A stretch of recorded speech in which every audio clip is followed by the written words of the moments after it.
have some rapid fire questions for you. So it's the first thing you think of. I think I know some of these. Bring it. All right. Dogs or cats? Dogs. Dogs. Star Wars or Star Trek? Star Wars. Star Wars. Rolling Stones or Beatles? Beatles. Beatles. So that's been the toughest one for everybody so far. You might not drink these. Coke or Pepsi? It's more of a branding thing. Coca-Cola. Okay. Beach or mountains? Beach. It's got to be beach. PC or Mac? Mac. All right. So you're a Midwesterner, right? Originally from Chicagoland area, went to school at Indiana University for undergrad, and then made my way out west to escape the winter. All right, cool. So this usually is East or West Coast. So I'm going to say Mid-America or West Coast. West Coast, 100%. All right, cool. 3 more. Kramer or Costanza?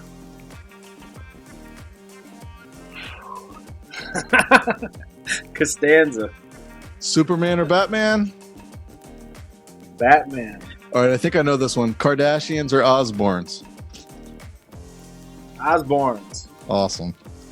Well, listen, thank you for coming on the show. Appreciate it. You and I got acquainted on Instagram, kind of over Van Halen stuff via Sunset Sound. Yeah. And we'll touch on that later. But before we get into that, who is Drew Dempsey? Where did Drew Dempsey grow up? Tell me a little bit about your backstory. I hope you got some time here. Well, I, again, grew up around Lake Michigan. There's kind of a summer area for residents of Chicago called Long Beach, Indiana. It's about 50 miles outside Chicago.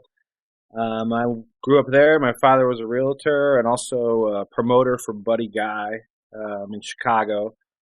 And early on in life, I was listening to, Sundays with the Beatles on XRT, and I was great friends with Mitch Michaels, who's a famous DJ back there, and hung around with Buddy's kids a lot too. Greg Guy and Michael Guy, Shauna Guy, who she's a recording artist as well, but grew up in the blues world and was, knew about Muddy Waters when I was 8 years old. Yeah. So I started playing guitar and piano. My mom was a pianist, and then I went to Indiana University after high school, to the Jacob School of Music, and that's very classical, so I switched my majors, and actually Jacob School of Music, Kenny Aronoff, who I'm interviewing next week, started off for the drummer of John Mellencamp. Yep. And he's with John Fogerty now, and he's toured all over the world. He should come on this. He'd be a great guest, but he's coming into Sunset next week to talk to us about his life in music, which is cool. So extravagant. But Jacob School of Music at Indiana University, and then he went there as well. Then right after graduation, I headed out west with $700, Lexus LS 400, 1990 with no speedometer. Oh my gosh! gosh. I had 2 swag joints that someone gave me, and that was 2006. I got here and I slept with the musicians that I knew and got a place for 2 weeks and went to grad school at Musicians Institute here in Hollywood, right on Hollywood Boulevard, for music business. Then I started promoting shows, what my dad did kind of as a side project, but I was doing it primarily. I noticed that all the money was on the back end of music, not playing out, Yeah. Organizing the shows, promoting, managing some bands and stuff. Michael Williams' band, who opened up for Buddy Guy and was on Paradigm. So I worked with Paradigm a lot, was Monterey at the time. But all those blues guys, Johnny Lang, Buddy Guy, they're all in Monterey, which is now Paradigm. But and then a couple years ago, I'd always tracked at Sunset Sound because it's the greatest sounding rooms ever. If I ever had an album or an artist that I wanted to just get the drums done, especially, I would go to Sunset. Mm-hmm. Sunset Sound is, a recording studio in Hollywood that's famous for The Doors, Beach Boys, Pet Sounds, Van Halen, Jimi Hendrix, Led Zeppelin, not Jimi Hendrix. He did come there, but he didn't record a track there. And I always went there because it was so great. It's independently owned by a gentleman named Paul Camerata. His father started it, and he took it over at 27 years old. And I became really good friends with him. So he put me at vice president of marketing, then president of marketing, and now we're branching off in 2021 with these shows, the Van Halen Roundtable, where we have people that were associated with Eddie Van Halen or the recording, the engineers on the sessions, people that worked with them come in and tell the stories live in Studio 2 where they did 90% of their work. And we've just kind of exploded with IK Multimedia. They do a Sunset Sound plugin for us, which is a Pro Tools plugin where you live in Kansas, you can make it sound like you're in Sunset Sound Studio 2. Or I love that. You have those chamber rooms? Yeah. The studio was the first one to really have echo chambers in the country. Yeah. 1960 we put those in, and then soon Capitol Records, Gold Star, they all followed suit, but we were the first ones, and that really attracted clients early on. I mean, they're legendary. I mean, it's when I saw that you had those plugins, I got very excited. It's really interesting to me because where you caught my eye was with the Van Halen stuff. And huge Van Halen fan. My first gig in the business was photographer for part of the Balance tour.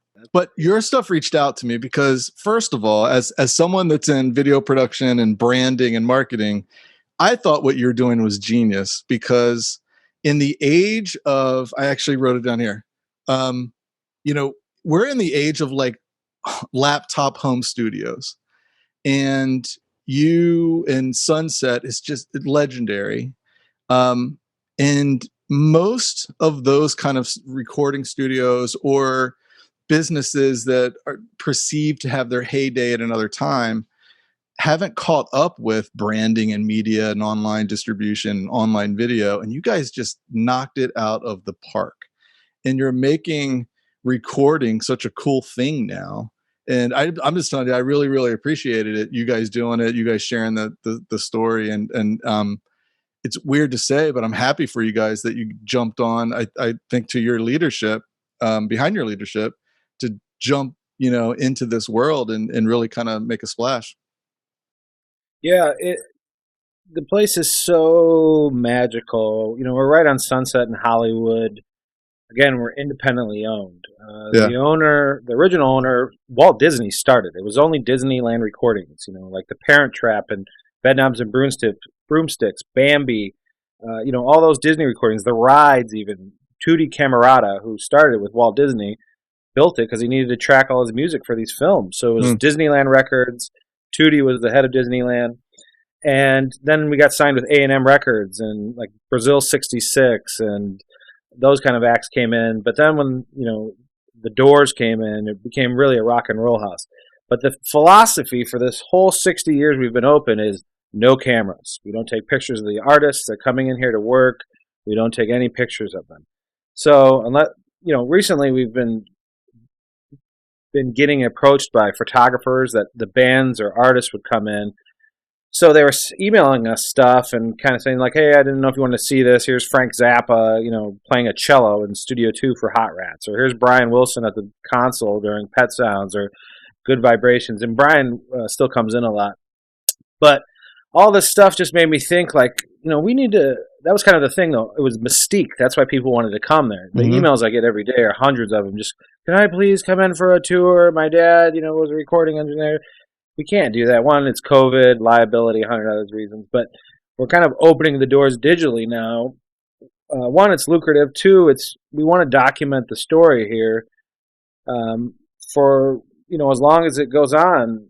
If it's another 20 years or another 20 days, have the engineers, the producers, the artists, anybody that was involved in the studio come back to home base and let us know what it was like, working with Brian Wilson. What was Jim Morrison like? Bruce Botnick, the very famous recording engineer who did Janis Joplin and Van Halen, some of their stuff, but all the Doors albums. He told us this great story about when Jim Morrison broke in and was high on acid and was ransacked Blessed Sacrament Church across the street, came back over at 1 a.m, got a fire extinguisher, destroyed all of Studio One, and this is while they're recording Doors One. He runs out of the place, jumps over our gate, because we're a gated block here, and his shoe got left in there. So the next day, Tootie comes in, the whole Studio One, we were only one studio then, we have 3 now, but it was completely destroyed, because he went off, he thought the studio was on fire, and he put it out with a fire extinguisher, but he was tripping on acid. So, like, those kind of stories are just insane, so cool to listen to, and, you know, it's crazy stuff like that, or to the moment that Brian Wilson wrote Good Vibrations on the tack piano, which we gave to Prince later on in the 80s. I mean, it's just one thing after another, and I'm just the biggest music history guy. Mm-hmm. So I talked to the owner, who I'm really good friends with, and I said, you know, let's just start documenting these stories, and let's record. There's always people in there, just legends. David Crosby was just in. And we just sit around and talk about all the stuff that happened. You know, David produced Joni Mitchell's first album, and it was in Studio One. And he's like, oh, we're sitting over here. And I'm like, what if we told these stories and just recorded them while we're talking? So, you know, we put it up on our YouTube, and boom, 1 million views right off the bat. Yeah. And then when Eddie passed away, Eddie was a great friend of Paul Camerata, my studio owner right now. Mm-hmm.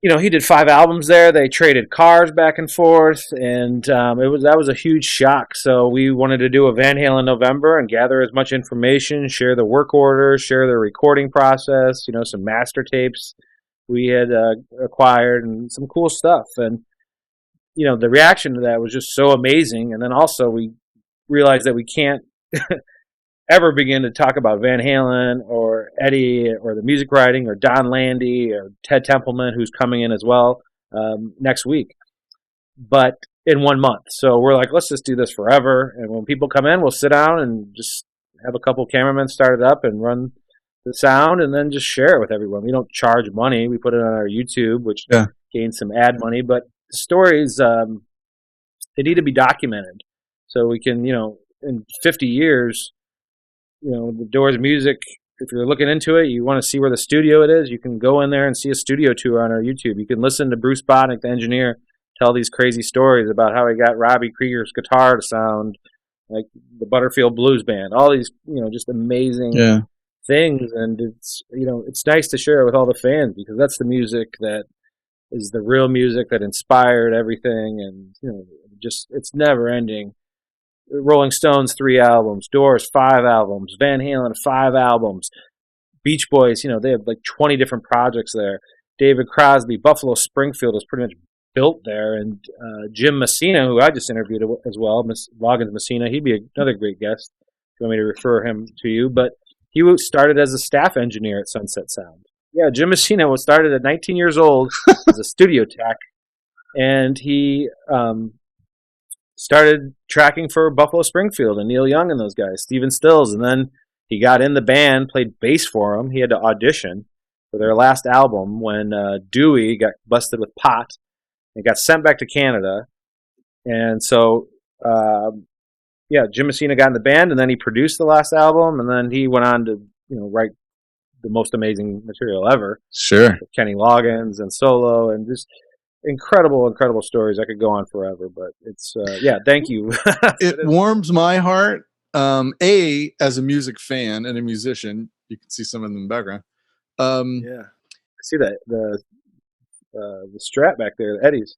Yeah, you know that. So that was the guitar that I drew on my notebooks and had in my locker and had on the walls and painted destroyed guitars to make it look like that. So I bought that a handful of years ago. My pride and joy is that Les Paul. I mean, I personally like it. It's a standard faded 2005. But right before Les Paul died, a buddy of mine went up to New York at the Iridium, and I was able to get him to sign it. So it's signed to me from Les Paul. Les Paul, actually, a fun little fact, though. He actually designed the echo chambers at Capitol Studios, the famous Capitol recording buildings. Yeah. And they put their echo chambers then he designed them for them. Oh, wow. We were the first ones on the block to have them 100%. And 4 or 5 years later, 3 years later for some, but Capitol put them in. And Capitol's known for doing orchestras, Frank Sinatra, that kind of stuff. We're a rock and roll house, which, you know, we have 300 gold albums. The amount of Grammys is outrageous. And, you know, just even today, Kings of Leon and, you know, Audio Slave and Rage Against the Machine, and those artists don't track at Capitol. So that's kind of, they're a great studio, obviously, a lot of famous stuff. But Frank Sinatra, they're really known for, and, you know, a lot of great orchestras. But Sunset has that rock and roll soul. It's like built into the walls. So I guess that's my question, never having been there, and I'd love to talk you into swinging by one day. What is it like when you walk in, when you're in Studio 2? Does it have a vibe to it? Describe that? It's the most, in a good way, haunting feeling ever. We're so untouched that, you know, Studio 3, which is famous for Prince doing 10 years of work in there, it looks exactly the same as the day he left. And as you might know, recording hasn't changed that much in the last 60 years. You know, it's the same sound consoles, it's the same microphones, and we have all those microphones. So, like, especially when I go in the mic room and start going through, you know, like a Neumann U47 and seeing that in a picture with Brian Wilson on the Pet Sounds trackings, or, you know, Jim Morrison loved the Telefunken. We have all those microphones still, and the rooms are just, you know, we're not dated, but it looks like 1975 in here still. And if you go on our YouTube at Sunset Sound Recorders, we do a Studio One. I put a tour up of it. Just, that's really our original classic room. You know, Janis Joplin left that room the day she died. The last song she tracked was Mercedes-Benz. But I mean, from being in there 10,000 times already, there's not one day where I don't walk through our gate and just immediately your mind goes to, you know, if it was the Stones' Exile on Main Street I was just listening to, I'm thinking about, you know, what Keith did his overdubs on for, you know, a track, or what, I wonder where Mick was standing if he was in the live room or an ISO booth. And it's just every little corner has some insane amount of just status and history and emotion, and there's a lot of hauntings and stories of stuff. People say it's haunted by Jim Morrison. I've never seen any of that, but there are, in our vault upstairs where we hold all our old master tapes. I got a great story about Pete Townsend in a minute, but we have all our master tapes over there. The artists just leave. You know, they might have worked on something one day, didn't like it, so they don't give a shit. And it's like we have Bill Cosby's like comedy records. We have the original masters for the Monster Mash that was recorded up there. You know, La Bamba was done there. The film La Bamba, Bo Diddley, all these historic artists. But there was apartments up there for the church across the street on Sunset, and we leased it out to nuns. This is in the 70s, right before Prince came. And they didn't pay their rent. So there's like 3 apartments in our vault, which are just empty now, but it's like, you know, they're like 1930s apartments. But there was these nuns that would live up there, and an altar boy, which was one of the nuns' sons. They didn't pay their rent for a couple months, so we had to call the police to go there. And the altar boy had killed his mother, and the body was just sitting up there for months. You know, we didn't. So there's a lot of weird hauntings, kind of that kind of stuff, where you walk into old fronts and weird noises, but that's above Studio 3, which is, you know, was built in 1976. So there's just all this energy in there. You know, it's all these great creatives, the greatest artists of our time. You know, did so much, expel so much emotion in there, and thought process, and love, and hate, and arguing, and, you know, joy, and just their art. It was all done in these rooms, and we haven't messed with anything. So it's like, you know, long story long, I'm exuberant every day I'm in there. I mean, I'm very lucky to be the president of marketing at Sunset Sound and be able to share all this stuff, research all this stuff, and we've got a lot of big things, gigantic things in the works now for 2021. And you're going to be seeing a lot more of Sunset Sound. Was that a tough sell originally to ask to get cameras in there? I know that you had said it was a kind of like the golden rule not to. Yeah, not so much with the owner because it kind of just evolved from one interview, and it was like it just went crazy, and people were so excited to learn about Van Halen and hear from the people that worked on the sessions, or like Brian Kehoe, another great guest you should get. Mhm. He's the one that was assigned to go in the vault for Warner Brothers. And he's the only person that, he's done a lot of things like Fleetwood Mac reissues. He's doing the book on Abbey Road right now, but Warner Brothers uses him to go in these vaults. So he was, the amount of not only being a gigantic Van Halen historian, but he was the one that got to know what we all want to know. What's left, Is there instrumentals out there? Is there unreleased stuff? So when we got that kind of information to come out, it was my owner was like, "Yeah, let's run with it. Let's do it. Do whatever you want." And Yeah. I was like, "Okay."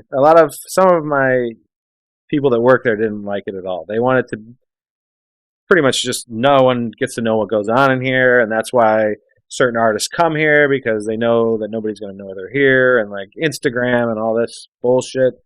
We don't want that. So, but luckily the owner sided with me, and here we are. But, well, it's more documenting history. I don't think you guys are notifying everyone who just came through the back door. And again, I think these stories need to be told. And if you look at our videos that have 100 and 200,000 views on them, and the comments are, "Thank you so much for doing this. This is amazing. I can't believe you guys are sharing this information. Thank you, thank you, thank you, thank you." Why should we sit on this information? This should be shared with everyone. People they listen to the music, they get that. They want to know the stories behind it. Yeah. What was their thought process? Just listening to David Lee Roth ramble on like live mics is the greatest thing ever because you can kind of see what they were talking about. You hear Don Landy in the background, yelling at Dave, and was Ted Templeman, was he really running the show, or was Eddie, telling him what to do? And I think those are the things that nobody knows, and we're diving into it. And have you listened to that stuff? Oh yeah, I mean, even on the one on episode 2 of Van Halen Roundtable, where Brian Kehoe came back, he brought those. He brought the room mics for Eruption, and I don't know if you listened to that, but then he played some unreleased audio of. Well, he played what he could play for us on the internet, but we listened to a lot more. It's David, talking about some band, or he's mimicking some band called Voltar X, and they were spacemen. They used to go around LA in the 70s. They were in a band, but they dressed up as like astronauts and spacemen and weird people. And Dave's like, David Lee Roth says in the mic in 1977, he's like, "Welcome, Earthlings," or something like that. And you can hear Don Landy, "Will you shut the door, Dave?" And it's just like, you could picture that so much. I can see David Lee Roth probably, crazed out of his mind, and they're trying to get, Jamie's Crying done. And but I want to share all this stuff. Yeah. The owner wants to, and the fans want it. And, their recording process is fascinating, how fast they work.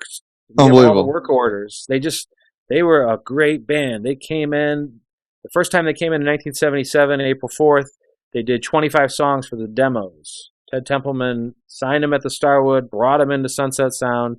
He did his band here. He did Doobie Brothers.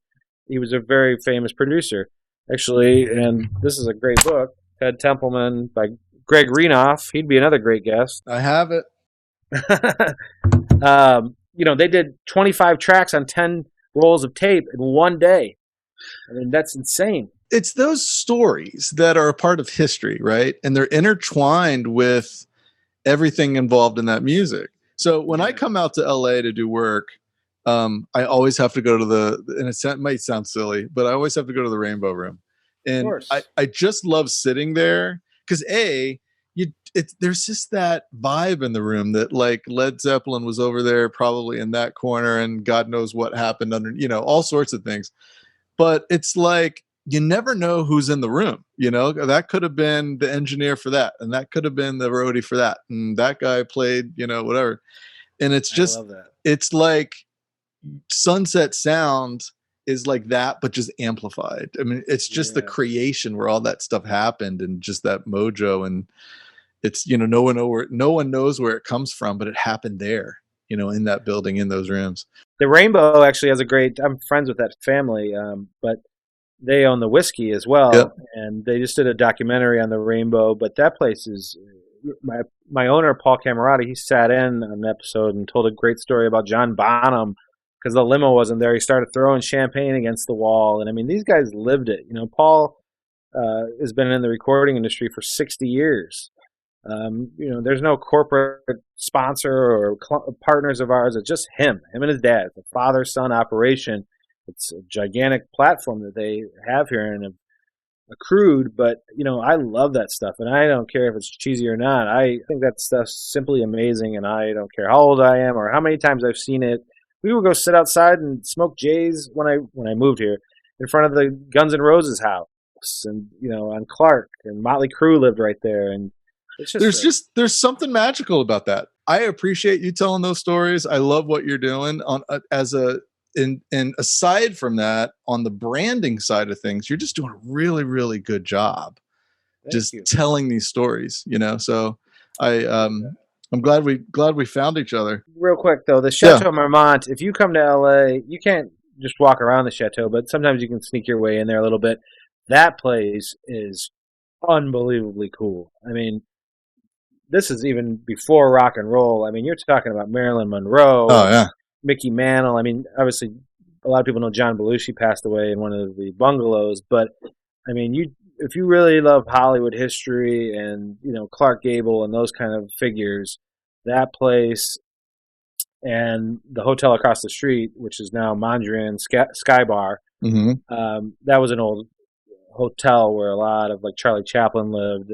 But the Chateau that's the coolest place in the world for me. I think it's an amazing hotel. It's only 42 rooms, and Howard Hughes lived up there forever. And the celebrities, the musicians, the artists, the crazy people, they frequent that place to this day. So Paul, in the videos that I've seen, seems like a really kind of down to earth, quiet, maybe meek is a word I would use to describe him from afar. How does he interact with the Jim Morrisons of the world torching the place? There seems to be completely different personalities, and maybe that's what keeps that place grounded. Yeah. I mean, it's unbelievable how he's a very kind man. That's why I really love working for him and with him every day. He's a legend in the recording world, and, he's friends with everyone. Steve Lukather, Eddie Van Halen. I mean, they've all done so much work there. And, Paul's the owner that's, still comes to work every single day. He doesn't have to, but he, is in his office and works with me a lot on producing some of this stuff. And he's, everybody's just like, Prince wrote Purple Rain on this piano. And, he always just says, we're just a rental facility. People come in here, they do a little music, whatever. And he minimizes it so much. And I'm like, no, but you don't understand. Like, this is what Prince wrote Little Red Corvette on. And I think he's, he grew up in this with his father being a very famous composer, Tutti Camerata, who would do giant sessions at Abbey Road and write, was in the Jimmy Dorsey band and, founded Vic Damone and all this stuff, and did the music for Parent Trap, and found, it used to be called Annette Funicello, a famous actress for the Parent Trap, did the Beach Boys movie too called Monkey Wrench. She couldn't really sing, so Paul devised this way of making her voice overdubbed, and it was called the Annette Sound, and that was really famous back in those days, was the Annette Sound. Everybody wanted that. So, back in the 60s, 70s, Paul was growing up, but he was, Brian Wilson was coming in at those times when he was a kid. Led Zeppelin was in there working on Led Zeppelin 2 and Led Zeppelin 4.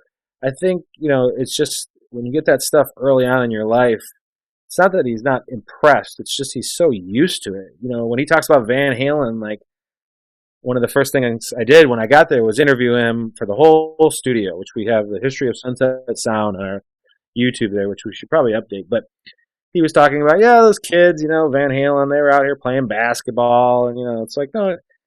But it was like Prince was in Studio 3 at one point. Van Halen's in Studio 2. And I'm like, who was in Studio 1 in 1982? And it's like, Purple Rain, Fair Warning, and, the stories he tells are just incredible because Oh my he's gosh. so, knowledgeable of Cher hanging out with Elton John on our basketball court in the middle, and Prince, he'd come to work sometimes and forget something and have to go back to the studio at 3 a.m, and Prince would be out there shooting basketball by himself. He's done it all. He's seen it all. I mean, he just showed us a jumpsuit that Eddie Van Halen gave to him for the Fair Warning album. And I love that story. This story that Dweezil told. I think he was 12, and he shows up in that jumpsuit with very well could have had backlights behind him. Oh, yeah. All right. So speaking of, let's roll up our sleeves a little bit with Van Halen. I got some questions for you. So you mentioned Ted's coming in. Yes. Any chance in getting Don in? I've spoke with Don, and people keep commenting on our YouTube, where's Don Landy? Don's a very complex individual. I've talked to him briefly. I know Dweezil, who I just spoke with about an hour ago. And shout out Dweezil Zappa. He's been a very big help in kind of orchestrating this stuff. And his running with the Dweezil podcast is amazing. Oh, my gosh. It's beyond amazing. But I'm hoping he will. I'm thinking once Ted comes in that he'll pull the trigger and say, yeah, I'll come in. But it might just be audio. It might be video. I don't know. He's never gave an interview before. Yeah, but he's the one that knows everything. He's the one that tracked the band. Even when they left here and did 1984 up at the 5150 house, he went with them. And, even when Ted left, Don was still tracking. Yeah, did 5150. Yep. I want to get him in. But Ted's coming in. Ted is an extremely nice guy. I don't want to pressure him on Van Halen too much. I want to learn about his whole life because, it's, as you know from the book, it's very impressive. And my first question, though, is going to be, why did it take so long to sign Van Halen? Because they had been playing around for 5 years. Yeah. That's what I'm starting to dive into, because that show at the Starwood, they had played there not just once, they had been coming there for years. And as the gentleman, Van Morrison's guitar player that was on my show, Doug Messenger, he was friends with Eddie. He was there the night that they played. It was raining in California. Ted Templeman, Mo Austin, head of Warner Brothers, came in. But he had been calling them forever. Gene Simmons had done the demos with them. Why weren't they signed? A lot of artists, a lot of A&R guys had seen them, but didn't sign them. And Gene took the time to do those demos. What happened to the demos? Where are they, Gene? That would be a really great question to ask. I think of the same thing when I look at like a Tom Brady. Waited till the sixth round and then look at him now. I was like, how did you guys not know this was going to happen? But I don't know. I look at it as back then it was disco, disco, disco. And even the covers that they would do sounded very much like what we know as Van Halen now. But back then, I think that was pretty extreme, maybe. I don't know. Yeah, they, I think the covers were definitely Templeman and Warner Brothers because they needed hits and they knew, all the songs did well, but I think that they needed those hits to kind of, because they weren't on an immediate, just, gigantic Justin Bieber kind of thing where it was just the biggest thing in the world. They did this. They kind of just kept going up. And, as you know, if you go straight up, you go straight down. Templeman was, he should have been the fifth member. He was very instrumental in harnessing what they did, developing some songs with them. I think he's one of the greatest producers ever for Van Halen, one, but two, also the Doobie Brothers work and everything else, and Nicolette Larson. And I'm very, very excited to talk to him, and I just want to have three things written down and let it go. And I think absolutely. Dweezil's going to sit in with me too, so that'll great. That'll be an epic talk. And again, he's never gave an interview. He did the book, which Greg Reenoff, another great friend of mine, is the author behind. But what would you ask him? Oh man, that is a very tough question. All right. So this is my background with Van Halen. I was born in 1972, and I knew of Jump. By the way, happy birthday, Eddie Van Halen. It's his birthday. I know. Today's his birthday. It just, you know what? I'm not over it yet. It's still kind of, I can't wrap my head around it, The studio not too long ago, because Wolf was tracking in Studio 3. Oh, was he? Yeah, he came down. So that must I wasn't there. My friend Jeff was engineering, but Yeah. I guess it was a very cool moment for him to come back to, home base where he broke. They did Van Yeah. Halen 1 there, and now his son's tracking in the same studio. That's So, crazy. but yeah, what would you ask Ted Templeman? So, I don't know if I am allowed to ask this question because, all right, so I'll give you a little brief history. I knew of Van Halen, but what, like things just aren't the right time, So I was 12 years old and I heard this knocking. I thought at my door. I literally stood up doing homework or trying to do homework. I had the radio on and I got up to check my door and no one was there. And by the time I got back, I heard that bow now, now, now. And it was Why Can't This Be Love off 5150. I literally got up because I thought someone was knocking on the door. And I don't know how to explain it.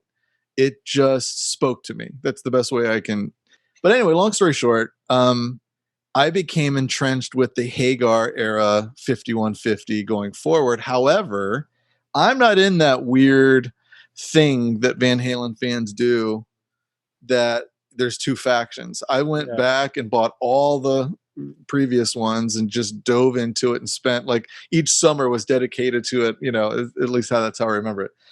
The thing about that I would ask Ted, and I don't know if he would ever answer this, honestly, is how difficult was it really to get those vocals out of Dave? I mean, it was allegedly so bad that he tried to recruit Sammy Hagar to join them in 78 and replace Dave before the album was even recorded.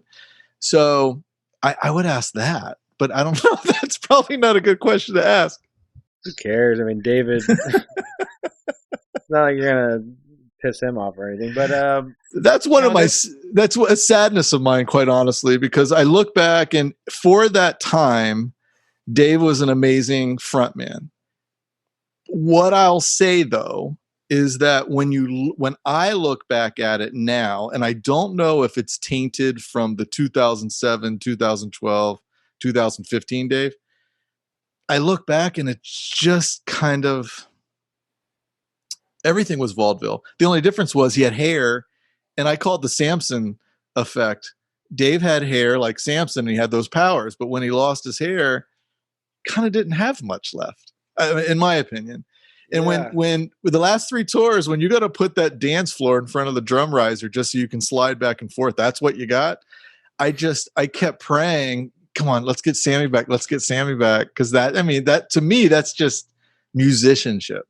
But so, I love some of actually, I'm 37 years old. The first time I heard Van Halen was Sammy Hagar, Why Can't This Be Love as well. That was my dad's big song that he was listening to. I can't tell you what year that was, but 86. 86. Okay, so I would have been 3. But I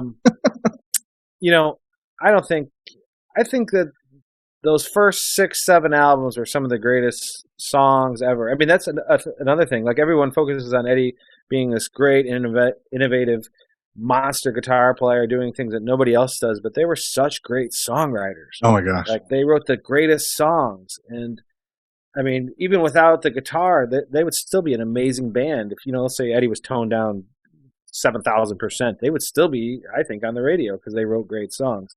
And they chose great covers that really made them their own.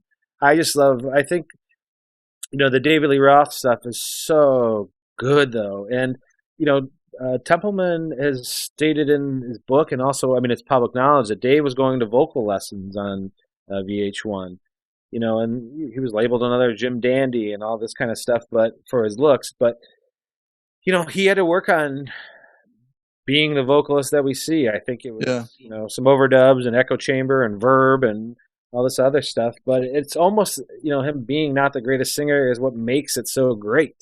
And they're all role players. They're like the 97 Bulls.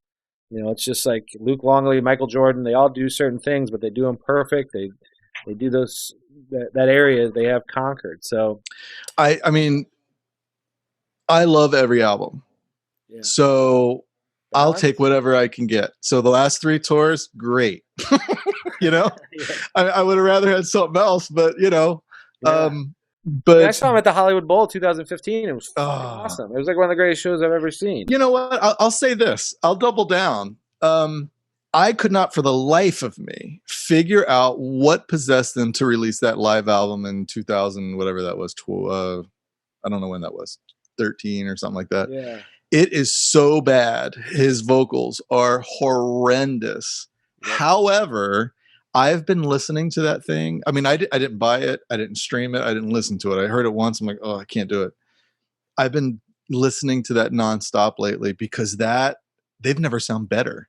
Take him aside, just listening to the three of them play, and I would have loved Michael Anthony to be back there, but just Wolfgang brought something special to that. And yeah, Eddie just sounded so. My favorite part of Eddie was the moment where the lights went down, and then you hear that noise, like my mother would call it noise, and the squeals and the this and the that, and the drums would come in, and it just, you know, that's Eddie Van Halen. It's not, I mean, even like the Steve Vais of the world, they're great, but there's something missing, you know, that they don't have that soul that he had.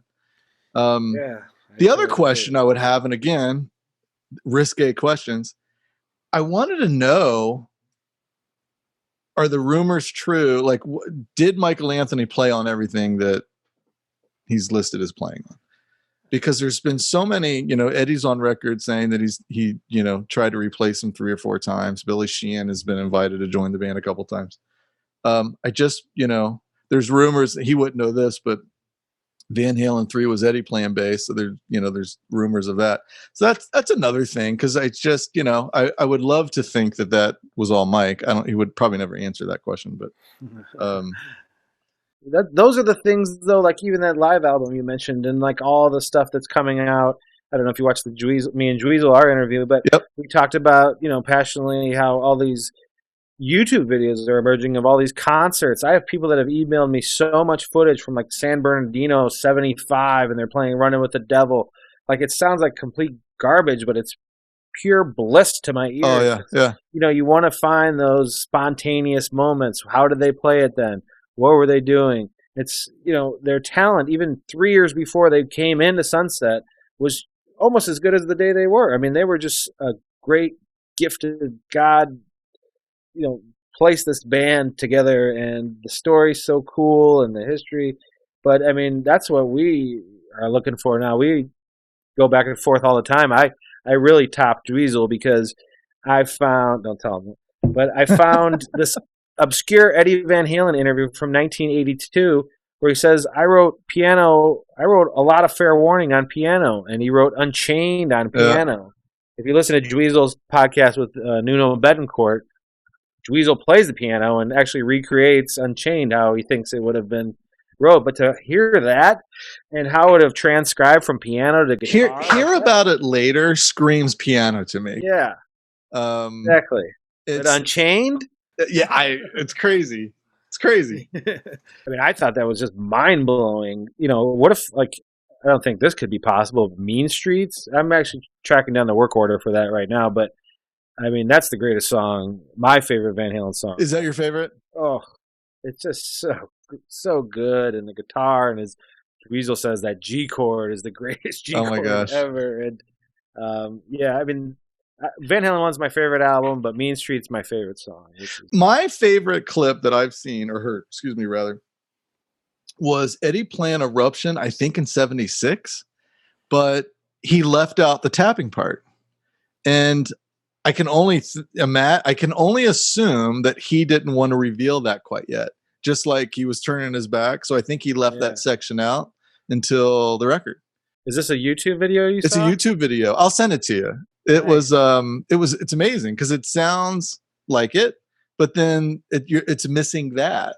Had you heard any versions prior to that? No. It was 76, 77, and it was at Starwood. Yeah, I think it was there. I'll find that clip and send it to you. I didn't even know there was audio out of those shows. It's really, really crazy. And it's just, I don't know. I think I'm no different than anybody else. We're just craving for anything Van Halen now, anything new that we haven't heard or seen or looked at before. And the fans are so overdue for, you know, this kind of box set. for new material, unreleased stories of, making a 20 album box set. We'll pay whatever. Oh my gosh. We're just so starving for, the stuff. So I don't know what's halting everything up. I would assume it's probably the band, or they probably don't care, maybe. I don't know. I don't know. Them, but I even like that Mitch Malloy. Did you ever see that video? I didn't. He's that Nashville singer. Yeah. He did a little mini doc. I think it's like 10 minutes long about his time in Van Halen. How he was asked to join the band, and this was right after Hagar. And he had joined. Eddie asked him to join the band. There's some demos of him singing like Panama and stuff like that. And then a song, I forget the song, but then they ended up doing it with Gary that was unreleased. It's out there as well. But just any content that we can get about those guys, and particularly Eddie. But I'm looking forward to Ted. I'm praying that you can get Don in, because Don, to me, was Eddie's sidekick, and he knows what was really going on in there. He's the one that would, stay late or redo those Fair Warning overdubs that no one wanted him to do. And he's the one that helped build 5150, and he was there for everything. Sure. And, he, I think, knows all the secrets. I don't know if he'd ever, share those, but he's the gatekeeper of that stuff. He is the gatekeeper, but also, I mean, what an interesting person he is. I mean, just his, being with Ted Templeman, who's this larger than life producer, Van Halen, who's just, in a good way out of their minds. And he's just a quiet gentleman, kind of, tracking everything for him. Mm-hmm. He's the engineer. And I'd really like, I have questions galore for if and when he does come in. But learning how he progressed as an engineer throughout Van Halen 1 to, the 5150 stuff, how did you keep reinventing Eddie's sound as he was doing it? Because I'm sure Eddie would never have an engineer for that length of time. He didn't know Don before Van Halen 1, but he kept him for all that time. And how did you keep up with him? What were you, how were you tracking his rig in all these different ways and scenarios and sounds and songs he was making up? And I mean, that would just be the greatest thing ever. I got two Ted questions for you. I thought of some. Yeah, awesome. I want to hear them. It's one. What was the big difference between working with Sammy in '71 with his very first album ever with Montrose versus the last one, which was VOA in 83, 84? Yeah. So like, what was that like? Those two, young artists versus a relatively seasoned artist. And then the other one is, what was the process of panning Ed, guitar on one side and having that chamber on the other? Like, what was I know they say it was to replicate live, but like, eventually they got away from that. So what was the thinking process? Question, I would think. Yeah. I mean, I'm sure he was the brains behind that. And that's kind of what everybody wants to know also. What was the roles, How did they come in with a new song? What did they just play this and you kind of, shaped it up a little bit? Or were you very instrumental in those? Because, what was the name of Ted's band he was in? What was that? And they recorded that at Sunset Sound too in 1972. It's so crazy. That's going to drive me nuts. I mean, he started as a musician. Also, Van Morrison. Ted tracked Van Morrison, which Doug Messenger can tell you all about in the interview we did. But there's no information on that kind of stuff because Ted and Don have never gave interviews, and Eddie and Alex, the ones they do give, it's very kind of on the cuff, on the surface, MTV kind of stuff you could find here and there. There's a couple good Eddie interviews. Well, it's interesting. Alex, they're teasing Modern Drummer just put out a book of like a retrospective of Alex. And apparently they interviewed him back in June of last year. And, he's pretty elusive. And he gave up some information I didn't expect from him, where he basically said, he implied Dave wasn't the greatest singer and he's crazy, but the 90% of the time they have no idea what he was talking about, no idea where he was coming from. And he was, vaudeville and they were rock and roll, but that 10% was magic. And, that's what worked, and I guess I asked that original question about with for Ted about what was that whole wanting to replace him, how difficult was it to get him to sing that stuff. It's that 10%, that it was worth keeping around, I think. Wow.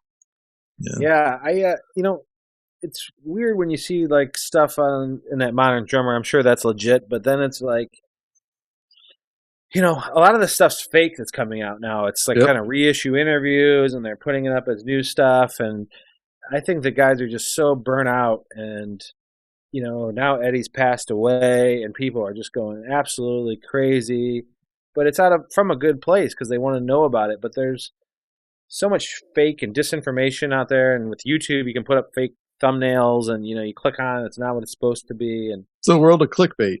yeah, exactly. And people steal our videos and then put it on their page and retitle it, and then they do like a little intro. Oh, today on the Van Halen Roundtable, Dweezil Zappa tells about but that's our video they're using to get money off of it.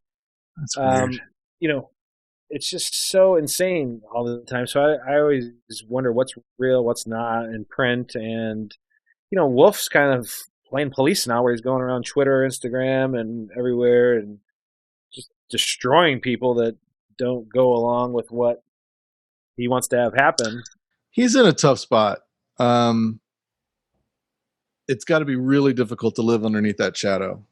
Yeah. And now that he's recording and everyone wants it to sound like that. And Sammy was on Eddie Trunk and he said something that just made me kind of understand. He's like, listen, everybody wants him to sound like his dad, but what if Eddie sounded like his dad? We would be listening to saxophone music right now. Like, it has to progress, Yeah, I don't think I'm kind of curious of like, I understand selling the guitars and stuff, but like, I don't know. I just like, it's kind of ridiculous. Like, what if somebody needs to sell the guitar? We're in a pandemic here, locked down. People are losing businesses left and right. Maybe that's the only kind of income that they can get to support their families. I mean, if it's a legitimate guitar, like Dweezil has like 6 of them I've seen that Eddie gave to him. I saw today that he's selling guitars on Reverb soon. Yeah, he set up his own Reverb store. Again, he's got hundreds of these things, and it's He's selling that green one that he played in the music video with his sister. I always loved that guitar as a kid. Oh yeah, How to Be a Space Cadet or something. Yeah. Or which one is it? No, that was I'd have to look it up. It was kind of like a poppy song. Like they were both kind of adults. And was it Valley Girl? No. That was Frank's song. I know what you're talking about. My Mother's a Space Cadet, wasn't it? I don't know. I thought that was when they were kids. Well, when next time you talk to Dweezil, I do have a question for him. Let's text him right now. It's the day after Frank died.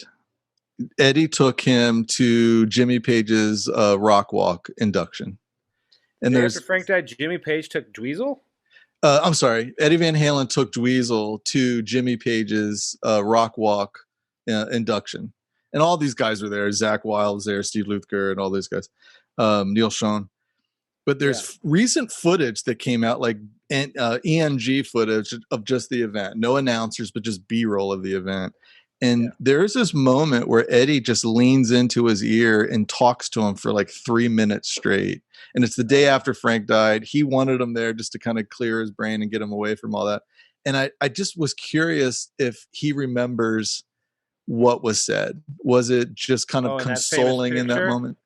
Well, I don't know if I've seen the picture, but this video, Eddie was just really in his ear, just almost, it seemed very delicate and very, he had something very important to say, but it just seemed very touching, and it lasted for like 2 minutes, 3 minutes long.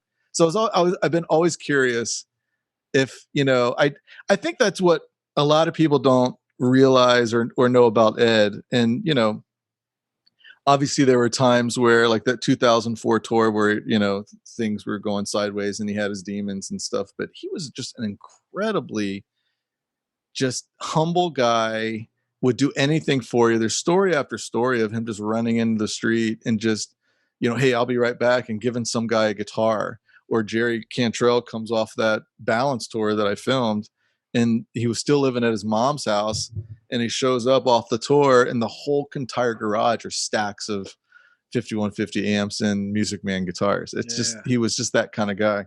So I've always wondered that, what was there something said that he doesn't have to say what it was, but was there something profound that he was, taking, it seemed like he was taking care of. Add it later, or if you text me in the next couple of minutes. Yeah. But there is a very famous photo. If you go on Sunset Sounds Instagram, we have it posted. So does Dweezil on the day he died. Eddie's saying something in his ear. And there's that great story from when I interviewed him a couple weeks ago about how Eddie called him at 6 a.m. the day Frank died. He was the first person to call. And, he had a great soul. So a lot of people with demons understand and have great hearts, Absolutely. But he was a great person, obviously he was older, but to produce his album at 12 years old, go to his school to tune his guitar. I mean, I know a lot of rock stars that are complete assholes. Oh, absolutely. Do anything like this. And, it's a big. I actually sat next to Eddie Van Halen at the Tool concert at Staples Center. Oh, just last year. That infamous concert where the guy was asking Eddie Van Halen to take his picture. I can't believe Wolf got the picture of that too. I mean, Eddie looks a lot older, but I mean, anybody that knows Van Halen would know that's Eddie Van Halen. Well, Joe Rogan was sitting there. It was like, oh, really? The trick was, I had just assumed. So I lost my dad to cancer when he was 65 as well, and you're getting chemo and all that, and you look different, and I've seen pictures. There's this picture of Eddie fixing one of his motorcycles, and it just reminded me so much of his dad towards the end. And, I love giving that guy a hard time about that Tool picture, but I kind of get it. All right. So before I let you go, I wanted to ask you about Cycle Godz. Oh yeah. Nice. Can you tell me a little bit about that? Sure. I live on the Pacific Ocean right here and on the beach in Los Angeles. And I started making changes in my life in 2017. And I had destroyed my knees from sports in college and partying in Hollywood, falling down, just craziness. And I, just decided to go a different route. And I really couldn't run anymore because of the arthritis, level 4, and orthoscopic surgeries, and just all kinds of no cartilage, no hard cartilage.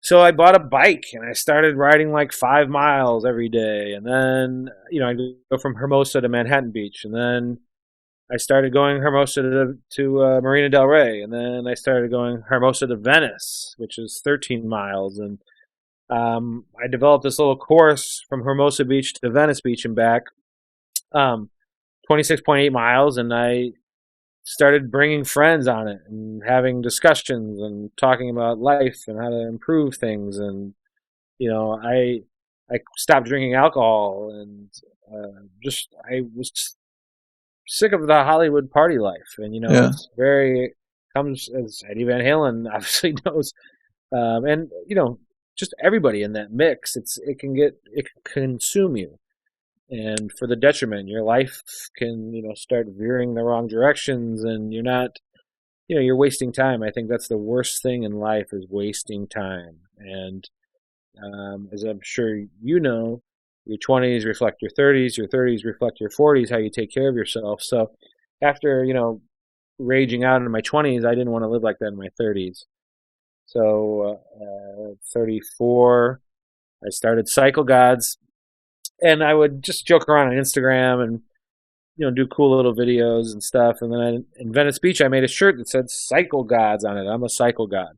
Well, people started wanting them. So then I got approached by an investor and said he loved the idea. And we built a big web page, got manufacturing, and then we sold $20,000 worth of shirts in the first year.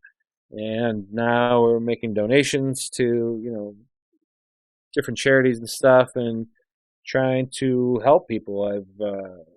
I lived in the Hard Rock in Vegas for 4 months one time. I just went there, started winning and gambling, and I never left. My casino host was from Indiana University, and I just stayed there and partied and gambled and kind of forgot about everything in LA. I just lived in the Hard Rock Casino. It was just fucking nuts. Good pink taco there. Yeah, well, they're closed down now. Oh, did they?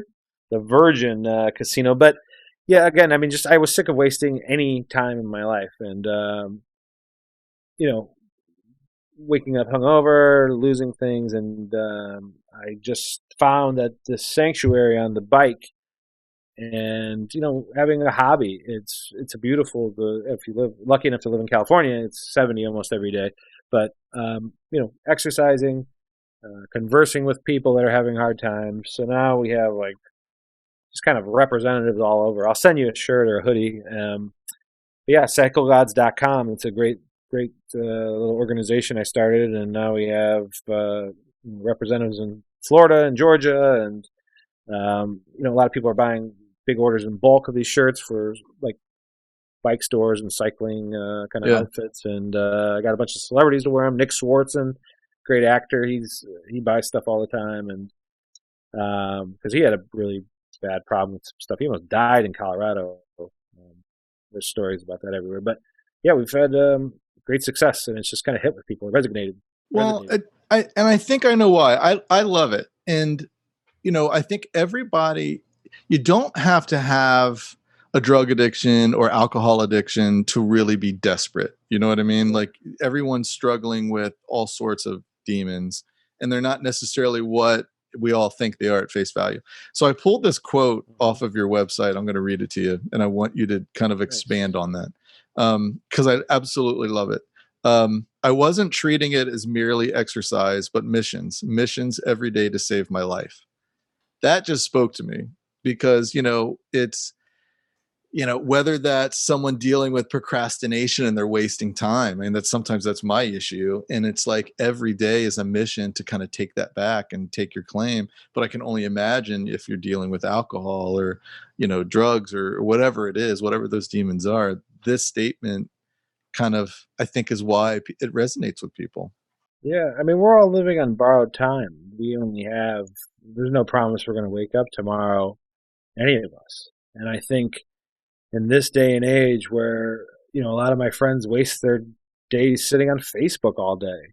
Yeah. I never understood when people said they're bored. I don't have any time, but if I did, I'd become a better piano player, like the one sitting right here. I'd learn different languages. I'd travel more. I'd, dive into obscure bands that I like. I mean, we're just so busy at the studio, but every day we're gifted with this, amount of time. I want to wake up early. I want to make my bed. I want to kiss my girlfriend. I want to, really accomplish this one day in my life because that's all I have. And, even with programs and stuff that's like, one day at a time or whatever. But, my dad he was never an alcoholic. He passed away as well, but he suffered from depression. He would go to AA meetings because he loved the 12 steps and about, the philosophy of this one day we're given and just seizing the day and not looking back, and you're not your past. And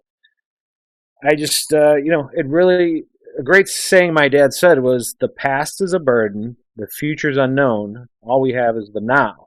So he actually had a company also called Living the Now, which is kind of, carpe diem, and we just have this little bit of time, and I don't want to waste it. And 90% of life is just showing up. It's like I knew once we started doing things at the studio, I'm not going to sit there and what if it fails? I don't want to make Sunset look bad or stupid, or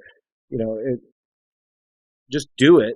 And if it doesn't work out, then figure it out, remold and resubmit. And people can do a lot of stuff that they don't even know they're capable of. We're holding these iPhones, which are video cameras, in our pockets. We can learn how to edit things. You can start this podcast like you have, which is great and it looks great. And I mean, these are fun things to do. And I love learning about people and music and stories, good or bad. And, I just want people to live to their full potential. I've seen both sides of the coin, and I know which one works for me. And I think if you have a friend in life and, someone that can motivate you a little bit and challenge you and not just, like your fucking stupid Instagram post or, real friendship, then I think that's great. And that's kind of what me and my little crew do, and try to help other people out. And I think you brought up a good point. And again, I appreciate what you're doing. Back when Tom Petty, Glenn Fry, those guys started to die, Prince, Michael Jackson. I remember thinking, wow, in 10, 15 years, I'm going to live in a world where like Paul McCartney's not walking around. Like I never in a million years thought that Eddie would have died this early. It's but scary. I say all that to say we have to document this stuff because quite honestly, I look at, at least what's on radio now, and I think it's not the same. It's just not. The talent level's not there. Just nothing is the same. And I'm like, we're seeing a dying breed, die away now. Security. We get a sense of security knowing that, Paul McCartney's still here in this world. The gatekeepers are still here. They're surveying everything, and we know that they can, come and drop an album anytime and it's going to be great. Well, David Bowie's gone, and now there's 2 Beatles left, and I can't believe Keith Richards is still going. Unbelievable. But, it's scary because music's not the greatest right now. No. Well, on that note, thank you so much for being on the podcast. It's been a pleasure getting to know you over the last year or so, and I appreciate you coming in, and thank you so much.